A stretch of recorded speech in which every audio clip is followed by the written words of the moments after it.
Oh yeah, morning view. Haven't seen this in a long time. Family's out of town for the weekend. I had to hold back to take care of some things, so I'm actually riding at like a more normal time. So normally this would be like my early morning interval day. So I get to not only do intervals up the climb, but I get to ride my mountain bike. So, well, we're doing everything on the mountain bike today, which is sweet. But you know, we got heart rate and power correlations. So I don't have a power meter on my mountain bike, but I got my heart rate. I'm gonna do 3 by 10 minutes up this bad boy. And since those efforts are so long, because they're more for endurance, it's useful to use heart rate, you know. Whereas if you're doing really short efforts, the heart rate has a lot of lag, so you would need your power readings. But for what I'm doing today, just heart rate alone is, you know, completely in the ballpark. All right, so I made it to the top, traversing across the mountain now to the trailhead. But dude, legs feel great. I ended up doing a 4th set, 10 minutes. So this is like the biggest amount of work I've done since January. Or I've been doing these intervals, my threshold intervals, which I did today. I've been doing these probably starting sometime in December, but kind of cataloging it with these videos since like January. But so my most amount of time of work so far on the trainer has been 32 minutes, whereas today was 40. So and there's variables with it, right? Like I'm outdoors, I'm climbing, I'm on my mountain bike versus on my road bike stationary in the garage. But at the same time, like, work is work, heart rate is heart rate. I will say the way my heart rate is getting up obviously is a little different, right? These intervals are a little less intense than the shorter ones that I've been doing. But as far as my 4 by 8 minutes and my 4 by 10s, we're right in the same intensity zone. So that's good progress for me. It got me up the mountain pretty quick. Not my fastest by any means, but it's always nice doing intervals up, because even though I went up it slower, it definitely feels like, you know, it goes by quicker with the intervals. So, and also, you know, I can't really compare my faster times, because that was when I had, you know, no kids, versus, you know, I still had a faster time than today with only 1 kid, but I was doing this route like once a week. So I haven't done this ride in like, I don't even know, you know, I keep saying that in all these videos, but I just haven't been able to ride as much. So it's cool, it's progress, and looking forward for the party going down, as they say.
we were getting tossed around there towards the bottom. That's exactly what I wanted. Just that trail is flat, rough, freaking hands cramping almost, legs almost cramping. And this might not be something any of you think about, but like, you know, when you're going downhill, you're not producing like much force or power. You're absorbing like crazy, constant. And you know, you're in this like attack position. So hips and leg muscles are just, you know, moving in this small window of motion. And whew, that trail, it really brings that out, and you're just doing work like almost isometrically with those legs. But it's awkward as all heck. Turns, weird V's everywhere. It's almost like Supercross, like 450 main event going through like some 180 with like 10 different ruts, right? And like you have to cross over a couple of them, right, to get into yours. So but yeah, top to bottom, 25 minutes of some creek crossings. Pretty sweet. Like that's a good one for me. But the main thing is like,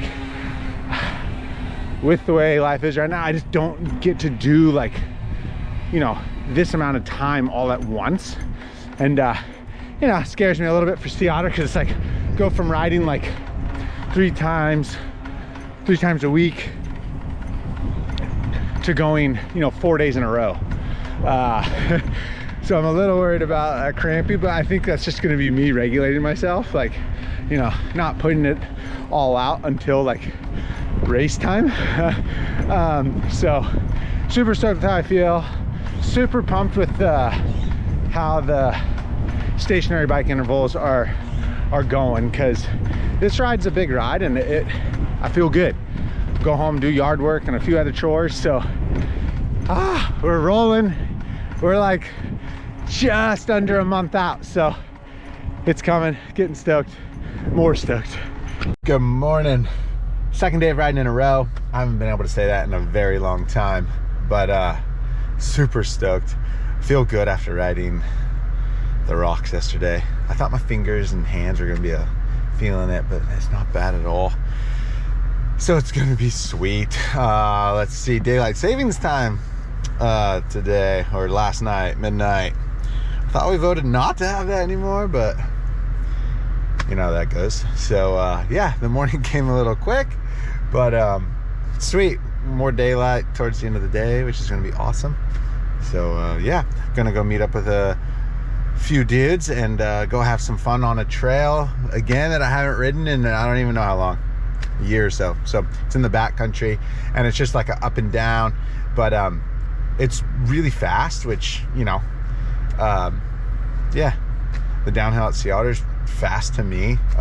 Most of our trails around here are like pretty slow and like techie, so, you know, just get used to the speed in the backcountry. You try not to. I think we're gonna end up where Ted is. Well, you're gonna end up here one way or another. One way or another, we're gonna go where Ted is.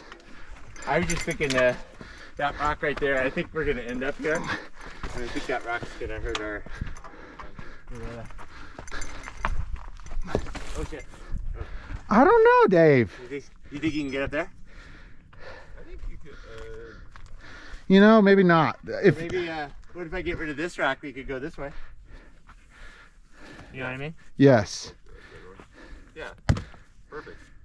I was just thinking, oh, let me just do this just in case we end up there. Oh boy.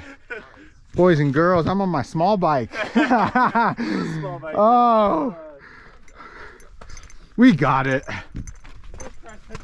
Perfect start.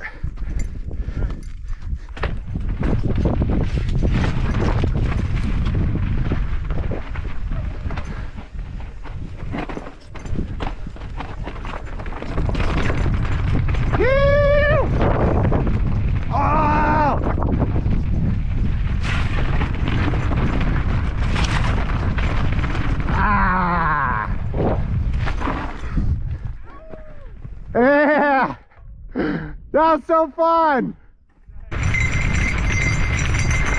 Got a lot of tire poppers here.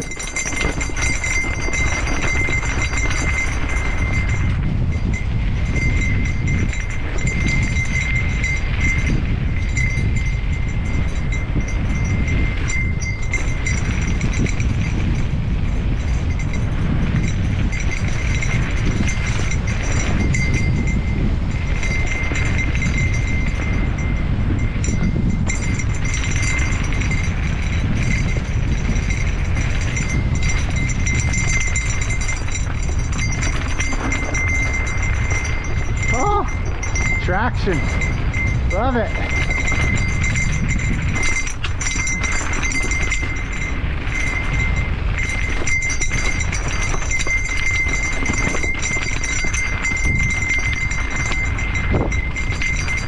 Woo, these rocks have gotten bigger.